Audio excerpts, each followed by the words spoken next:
హరిహర వీరమల్లు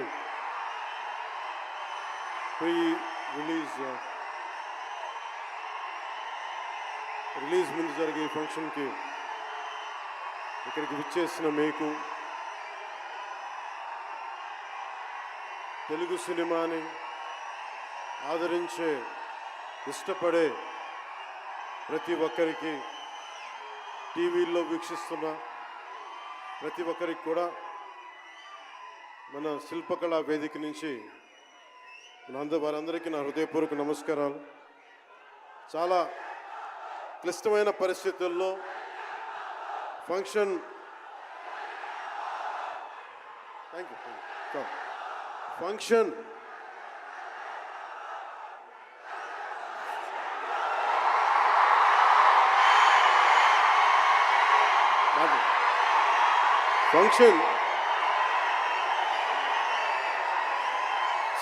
హైదరాబాద్ తెలంగాణలో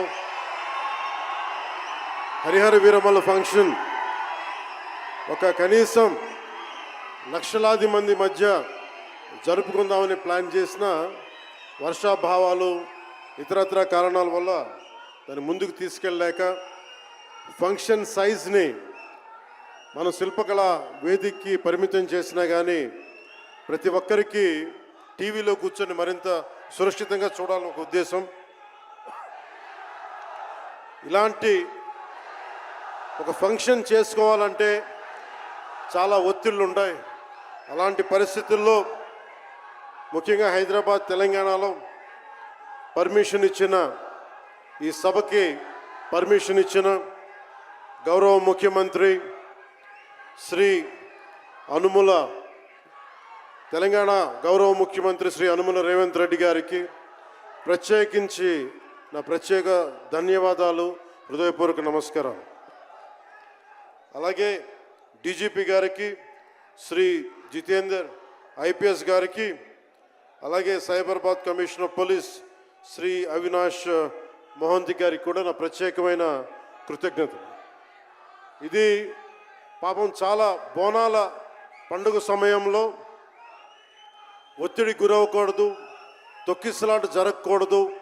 ఇలాంటి పరిస్థితుల్లో హరిహర వీరమల్లు ప్రీ రిలీజ్ ఈవెంట్కి పర్మిషన్ ఇచ్చిన తెలంగాణ ప్రభుత్వం గౌరవ ముఖ్యమంత్రి గారికి, డీజీపీ గారికి, సైబరాబాద్ కమిషనర్ గారికి మరోమారు ప్రత్యేకంగా ధన్యవాదాలు తెలుపుకుంటూ, ప్రతి ఒక్క రోడ్డు మీదున్న ఇంతమంది మన అభిమాన జనం వస్తే వారందరికీ సహకరించిన, తొక్కిసలాట లేకుండా సహకరించిన పోలీస్ సోదరులందరికీ, ఇన్స్పెక్టర్స్కి, సర్కిల్ ఇన్స్పెక్టర్స్కి, డిఎస్పీస్కి, ప్రతి ఒక్కరికి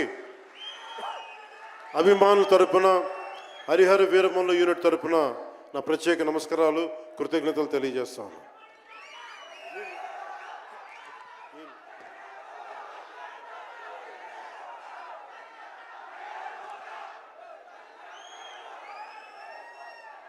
అలాగే తెలంగాణ సినిమాటోగ్రాఫర్ శాఖ మంత్రి శ్రీ కోమటిరెడ్డి వెంకటరెడ్డి గారు రావాల్సి ఉండింది, కానీ ఆయన మనకి సీఎం గారు రివ్యూ మీటింగ్ల వల్ల రాలేకపోయారు.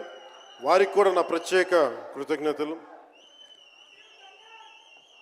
అలాగే నేను పాలిటిక్స్కి వచ్చాక, సినిమాలోకి వచ్చి మీ అభిమానాన్ని ఎలా సంపాదించుకున్నాను, పాలిటిక్స్లోకి వచ్చాక నేను స్నేహంతో పాటు ఒక మంచి స్నేహితుణ్ణి, అలాగే ఒక మంచి ఒక మిత్రుణ్ణి సంపాదించుకున్నాను.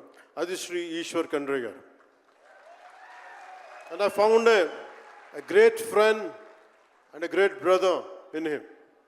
I am truly grateful to you, sir, from coming all the way from Karnataka, for making your time in your busy schedule, and I'm eternally grateful to you for making your presence felt here. Your blessings and your kind words and your good words are truly inspiring, and we will truly cherish this moment with you, sir. We are grateful to you. అలాగే కందుల దుర్గేష్ గారు, గౌరవ పర్యాటక సాంస్కృతిక శాఖ మరి cinematograph శాఖ మార్చులు, ఆంధ్రప్రదేశ్ ప్రభుత్వం. అలాగే ప్రత్యేకించి రఘురామ కృష్ణరాజు గారు, మీకు తెలుసు కదా, ఆయన గురించి చెప్పక్కర్లేదు కదా. గౌరవ ఆంధ్రప్రదేశ్ శాసనసభ ఉపసభాపతి, ఆయన మాటని శాసనసభలో చూడాలి, చాలా ఆనందంగా ఉంటుంది ఆయనతోటి. వారికి కూడా నా ప్రత్యేకంగా ధన్యవాదాలు.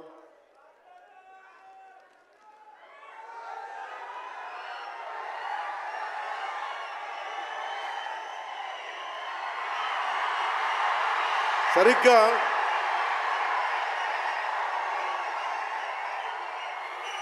ఒక 2 సంవత్సరాల క్రితం భీమ్లా నాయక్ రిలీజ్ అయినప్పుడు,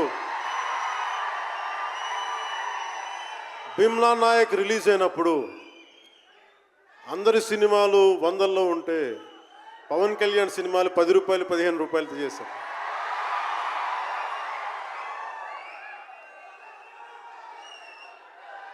నేను ఒకటే చెప్పాను ఆ రోజున, మనల్ని ఎవడు ఆపేది.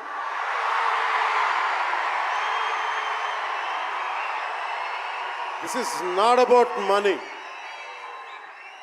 This is not about finance. This is not about records. This is about damn guts. This is about damn courage.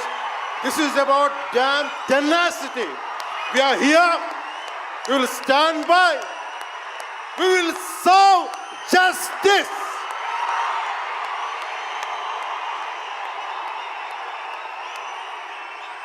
Pawan Kalyan ఎప్పుడు రికార్డుల కోసం ప్రయత్నం చేయాల. Reluctant actor. మా బ్రహ్మానందం గారు చెప్పినట్టుగా నేనేం కోరుకోలే, నేను ఒక యాక్టర్ అవ్వాలని కోరుకోలే, సగటు మనిషిగా బతుకుదామన్న ఒక్క ఆలోచన తప్ప నాలో ఏం లేదు. అలాంటిది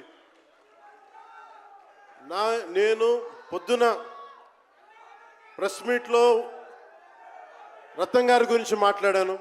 ఇప్పుడు మీకోసమే మాట్లాడతాను, నా అభిమానుల కోసం. ఈరోజు నేను ఇక్కడ నిల్చున్నాను, పడి లేచాను, పడుతూనే ఉన్నాను, లేస్తూనే ఉన్నాను. దానికి కారణం ఒకరే, మీరే.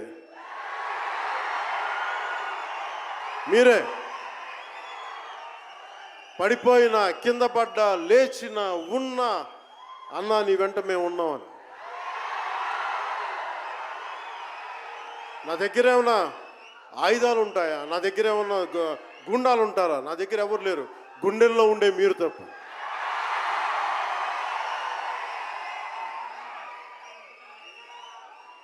దాదాపు నేను 96లో నా మొదటి సినిమా అక్కడమ్మ ఇక్కడబ్బాయి.